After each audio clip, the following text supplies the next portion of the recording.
Hello friends, welcome back to my channel SRK drama explain. Friends, ये video मैं लोगों के एंटरटेनमेंट के लिए बनाती हूँ, so please watch full, share, subscribe and like this video.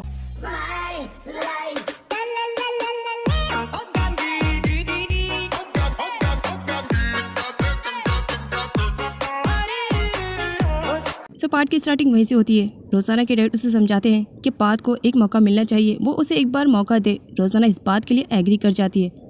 अगले सीन में रोजाना को नाइट में दिखाया जाता है। वो उसी प्लेस पर गई हुई थी जहाँ पर पार्थ और रोजाना एक साथ टाइम स्पेंड किया करते थे।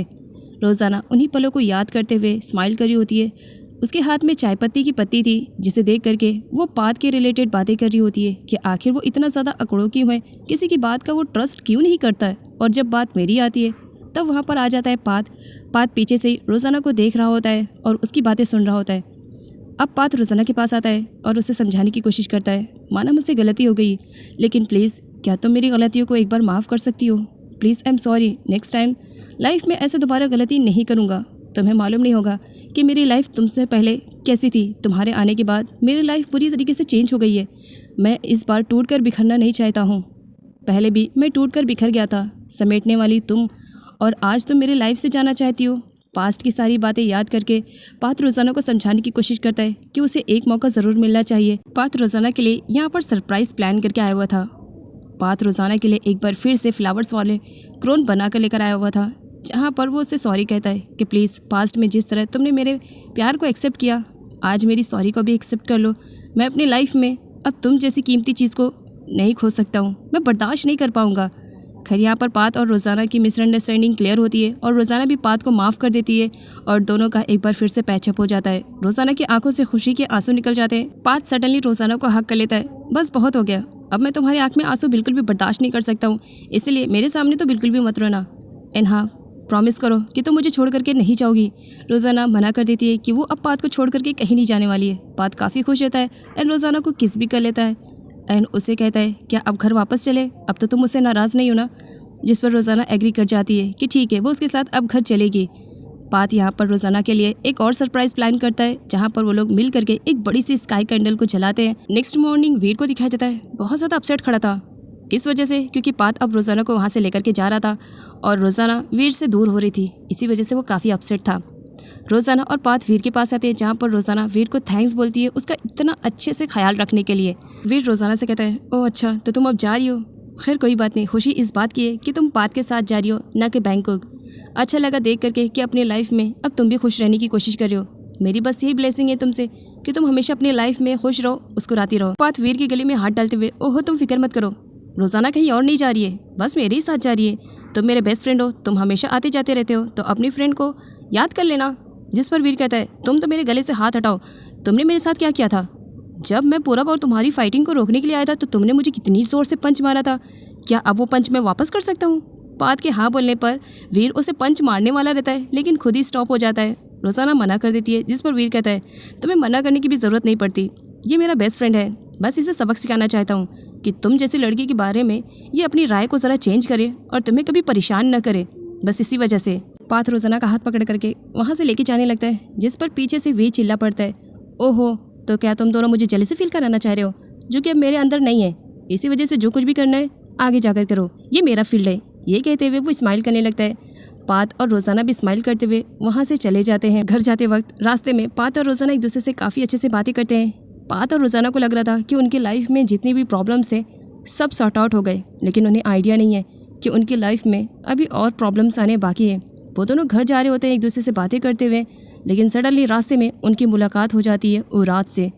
उरात यहाँ पर आई हुई थी पार्थ से मिलने के लिए। वो पार्थ को देखती है और उसके पास दौड़ने की कोशिश करती है, लेकिन अचानक से उसे वोमिटिंग स्टार्ट हो जाती है एंड उसे चक्कर आता है। सडनली वो वहीं पर बेहोश हो जाती है, जिसकी वजह से रोजाना और पार्थ को उसे अपने घर पर लेकर आना पड़ता है। उरात की सेक्रेटरी उरात की केयरिंग करती है और उसे पूछती है क्या अब उसकी कंडीशन ठीक है, जिस पर उरात बताती है कि अब वो पहले से बेटर है। बट यहाँ पर उरात को दिखाया जाता है वो अपने साथ एक आइटम बॉम्ब लाई थी फोड़ने के लिए। यहाँ पर वो अनाउंस कर देती है कि वो प्रेग्नेंट है। उसकी प्रेगनेंसी के बारे में सुन करके तो सब लोग शॉक्ड में, लेकिन धक्का तो तब लगता है जब वो बताती है कि ये बच्चा किसी और का नहीं, पार्थ का है। पार्थ भी कुछ टाइम के लिए सदमे में चला जाता है कि उसने अपने लाइफ में ऐसा कुछ किया ही नहीं जिसकी वजह से उरात प्रेग्नेंट हो। तो उरात प्रेग्नेंट कैसे हो सकती है और ये बेबी उसका कैसे हो सकता है? लेकिन यहाँ पर सबसे ज़्यादा शॉक में था तो कोई और नहीं, वो थी रोज़ाना, क्योंकि रोज़ाना पात की वाइफ है और उसे इस तरह से न्यूज़ मिलेगी तो शॉक में तो होना ही है। बट यहाँ पर पात को दिखाया जाता है, वो उरात को साफ मना कर देता है, मैंने तो लाइफ में ऐसा कुछ भी नहीं किया, मुझे जहाँ तक याद है हम दोनों के रिलेशनशिप में ऐसा कुछ भी नहीं हुआ था, फिर ये बेबी मेरा कैसे हो सकता है। जिस पर उरात कॉन्फिडेंसली बोलने लगती है, मैं क्या झूठ बोल रही हूँ, क्या हम दोनों रिलेशनशिप में नहीं थे। सच बताओ पात, मुझे नहीं लगा था कि तुम मेरे साथ इस तरह से करोगे, इसी वजह से मैं ये रिपोर्ट्स भी लेकर आई हूँ। तुम इन रिपोर्ट्स के थ्रू देख सकते हो कि ये बेबी किसी और का नहीं, तुम्हारा ही है। यहाँ पर उरात को दिखाया जाता है जो फुल प्लानिंग के साथ आई थी कि विराट का बेबी वो किसी भी कंडीशन में पात का बेबी बना कर रहेगी, क्योंकि उसे अपनी बेबी की लाइफ को सिक्योर करना है। पात मना कर देता है, ज़रूर तुम्हें कुछ मिसअंडरस्टैंडिंग हो गई है उरात, ये बेबी मेरा नहीं हो सकता है, मैंने कभी भी अपनी लिमिट्स क्रॉस करने की कोशिश नहीं की है। और यहाँ पर दिखाया जाता है रोज़ाना तो एकदम से टूट चुकी थी ये न्यूज़ सुनने के बाद, जहाँ पर छाया और प्रज्ञा आंटी उसे समझाने की कोशिश करते हैं कि पात ऐसा नहीं है, ज़रूर कुछ ना कुछ तो मिसअंडरस्टैंडिंग हुई है उरात के रिलेटेड। अगली सीन में रोज़ाना को दिखाया जाता है जहाँ पर पात उरात को घर से जाने के लिए कह देता है, तो वहीं पर रोज़ाना उरात के सपोर्ट में खड़ी थी। उसका कहना था उरात यहाँ पर रह सकती है तब तक जब तक वो बेबी को जन्म ना देते, जब तक ये प्रूफ नहीं होता है कि ये बेबी किसका है तब तक उरात यहीं पर रह सकती है और रोज़ाना खुद उसकी केयरिंग करेगी। इतना सब कुछ होने के बाद भी रोज़ाना उरात के बेबी के लिए ये स्टैंड लेने के लिए तैयार थी। उरात अपनी कंडीशन का बहाना बनाती है कि उसकी कंडीशन ठीक नहीं है, पात उसकी केयरिंग करे, लेकिन पात को इस वक्त सिर्फ फिक्र थी तो रोज़ाना की। वो रोज़ाना के पास चला जाता है।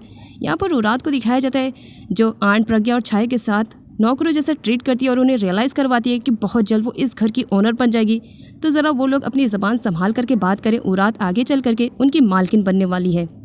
अगली सीन में रोज़ाना को दिखाया जाता है जो उरात के लिए सारी चीज़ों को तैयार करी होती है ताकि उसकी बेबी और उसको कोई भी परेशानी ना हो। यहाँ पर बात आता है रोज़ाना के पास और रोज़ाना से कहता है, क्या तुम्हें लगता है कि मैं कुछ ऐसा कर सकता हूँ, तुम मेरे साथ इतने टाइम से रहती हो। जिस पर रोज़ाना कहती है, मुझे तुम पर पूरा यकीन है कि तुम ऐसा कुछ नहीं कर सकते हो, लेकिन मुझे उरात पर यकीन नहीं है। लेकिन जब तक ये बेबी सही सलामत हो नहीं जाता और पता नहीं चल जाता कि ये बेबी किसका है, मैं तब तक उरात की केयरिंग करती रहूँगी और तुम्हें इसमें मुझे सपोर्ट करना पड़ेगा। पात को काफ़ी अच्छा लगता है कि इस सिचुएशन में भी रोज़ाना उस पर डाउट ना करते हुए उसके सपोर्ट में खड़ी है। उसे बहुत ज़्यादा अच्छा लगता है। देन वो रोज़ाना के हाथ पर किस भी करता है और उसे थैंक्स भी बोलता है कि इस सिचुएशन में भी वो उसको छोड़कर नहीं जा रही है बल्कि सपोर्ट कर रही है। उरात सिचुएशन का फ़ायदा उठाते हुए जैसे तैसे करके बेबी के सपोर्ट से अब पात के घर में एंट्री तो ले चुकी थी और वहाँ के लोगों के साथ उसका सुलूक बहुत ही ज़्यादा वाहियात था। ये सब देख करके सेक्रेटरी को बहुत ही ज़्यादा बुरा लगता है। वो उरात को समझाने की कोशिश करती है कि वो पात और रोज़ाना की लाइफ से दूर हो जाए, वो उन लोगों की लाइफ में मिसअंडरस्टैंडिंग क्रिएट ना करे। इतना सब कुछ होने के बाद भी रोज़ाना उसे सपोर्ट करिए, रोज़ाना दिल की कितनी अच्छी है, इस बात को उरात समझे। उरात मना कर देती है, मुझे किसी को भी समझने की ज़रूरत नहीं है, पात मेरा था, मेरा है और मेरा ही रहेगा। किसी भी कंडीशन में रोज़ाना के आ जाने की वजह से मैं पात को नहीं छोड़ सकती हूँ। मुझे लाइफ में एक बार फिर से मौका मिला इस बेबी की वजह से, मैं पात को किसी भी कंडीशन में हासिल करके रहूँगी और मुझे मेरे बेबी को भी तो सिक्योर करना है। किसी रोज़ाना की वजह से मैं अपने बेबी को बिल्कुल भी हर्ट होता हुआ नहीं देखूँगी। सिक्योरिटी को बहुत ही ज़्यादा बुरा लगता है। वो उरात को उल्टा सीधा भी कहने लगती है, तुम किस टाइप की औरत हो, क्या तुम्हें समझ में नहीं आ रहा है, तुम्हारे पेट में ऑलरेडी एक बेबी पल रहा है, तुम किसी की लाइफ को स्पॉइल करके उसकी लाइफ को कैसे सिक्योर कर सकती हो। लेकिन उरात सिक्योरिटी की बात सुनने के लिए तैयार ही नहीं थी। अगले सीन में रोमी को दिखाया जाता है फुल गुस्से में पागल, जब उसे मालूम पड़ता है कि उरात प्रेग्नेंट है और उसका बेबी किसी और का नहीं बल्कि पात है। घर की पूरी चीज़ें तोड़ फोड़ रही होती है और गुस्से में कह रही होती है अपनी मोम से, अगर पात को पाने के लिए मुझे रास्ते से उरात को भी हटाना पड़ा ना मोम, तो सच बता रही हूँ मैं 1 मिनट का भी टाइम वेस्ट नहीं करूंगी, मैं उस उरात को मार डालूंगी पात को पाने के लिए। रोज़ाना कम थी क्या मेरी लाइफ में जो अब उरात आ गई है, वो भी उस बेबी के साथ। मॉम सच बता रही हूँ मैं उरात को छोड़ूंगी नहीं। गुस्से में काफ़ी हाइपर हो जाती है।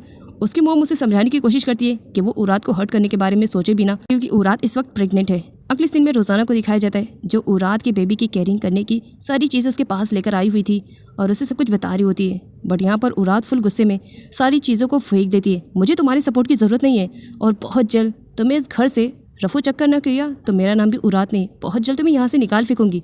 ये घर मेरा है, पात मेरा है, इस बेबी का फादर। रोज़ाना भी काफ़ी गुस्से में आ जाती है, जहाँ पर वो भी उरात को जवाब देना स्टार्ट करती है, क्या कहा तुमने, इस बेबी का फादर पात है।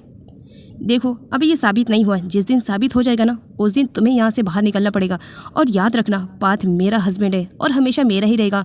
बस मौके का फ़ायदा तुम अच्छे से उठा रही हो। इतना सब कुछ होने के बाद मैं जहाँ तुम्हारे बेबी के लिए इतना सब कुछ कर रही हूँ वही तुम मेरे ही हस्बैंड को मुझसे छीनने की कोशिश कर रही हो। फिक्र मत करो, बस एक बार इस बेबी की सच्चाई के बारे में पता चल जाए फिर तुम्हें ही मैंने इस घर में रखा ना अपने हाथों से निकाल फेंकूंगी।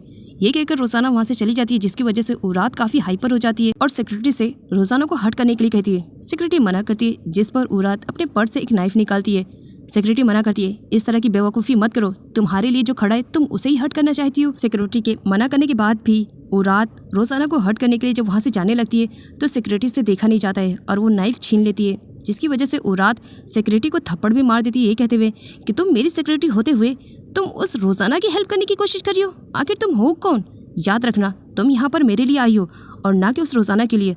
अगर तुम्हें अपनी ड्यूटी करनी है तो करो, अदरवाइज यहाँ से चली जाओ। सिक्योरिटी को बहुत ही ज़्यादा बुरा लगता है कि वो उरात जैसी लड़की के लिए एक बार फिर से जॉब पर वापस आ गई, जबकि उरात उसे पेमेंट भी नहीं करने वाली है। इंसानियत की वजह से उसने इतना टाइम उरात के साथ स्पेंड किया, तो इसी वजह से उसे उरात की फिक्र हो रही थी, इसी वजह से वो वहाँ पर आई थी। लेकिन जाने से पहले सिक्योरिटी उरात को अच्छा खासा सुना करके जाती है कि अगर उसने अपनी हरकतों को चेंज नहीं किया तो वो दिन दूर नहीं जब वो अकेली रह जाएगी, जिसे पाने के चक्कर में वो ये सब कर रही है उसे भी खो देगी और खुद की भी लाइफ को स्पॉइल कर लेगी।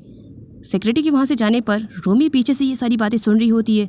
तब वो उरात से मिलने के लिए आती है। उरात काफ़ी गुस्से में थी और आज तो वो रोमी का भी काम तमाम करने के ही मकसद से उसके पास आ रही थी। रोमी भी काफ़ी गुस्से में थी उरात की वजह से कि इसके आ जाने की वजह से अब बात उसका नहीं हो पाएगा।